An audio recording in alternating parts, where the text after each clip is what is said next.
Et c'est la première fois que la France accueille en visite officielle le président de la République de l'Indonésie, accompagné de Madame Suharto en jupe de batik et tunique brochée. Ce sera aussi peut-être la première fois que l'épouse d'un chef d'État en visite officielle n'aura demandé aucun rendez-vous chez les couturiers parisiens. Madame Suharto ne s'habille que des costumes traditionnels de son pays.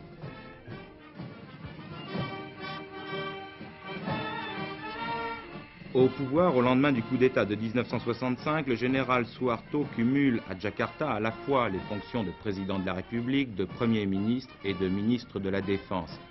Après avoir écarté du pouvoir son prédécesseur, le président Sukarno, le général Suharto a tenté de relever l'Indonésie d'une situation désastreuse, tant sur le plan économique que sur le plan intérieur. Aujourd'hui, il est considéré comme le père de la restauration nationale.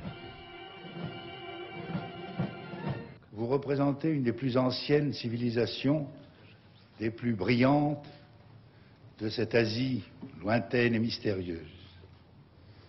Et puis, vous êtes aussi le chef d'un État qui a pris conscience de ce que sont les nécessités de la vie moderne et qui mobilise les forces ancestrales d'un peuple de 120 millions d'habitants pour travailler au progrès économique et social. Priorité fondamentale pour le général Suharto, sauver l'économie indonésienne. En 5 ans, les frontières du pays se sont largement ouvertes sur les investissements américains et japonais. Sur les hommes aussi, le président Suharto s'est entouré d'une équipe d'économistes sortis tout droit des meilleures universités américaines. Mais l'Indonésie reste un pays en voie de développement et le gouvernement souhaite maintenant que d'autres pays viennent s'installer là-bas pour éviter de tomber à 100% sous la coupe des superpuissances économiques. Et c'est là toute la signification du voyage du président indonésien en France, qui aimerait bien que Paris assouplisse à l'égard de Jakarta ses conditions d'investissement, comme on le fait pour les pays africains.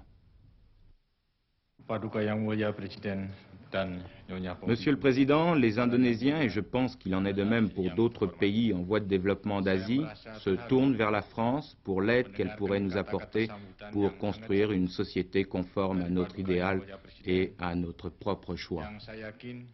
Bukan hanya tertuju kepada saya pribadi, istri saya dan rombongan yang menyertai saya, melainkan juga tertuju kepada segenap bangsa Indonesia.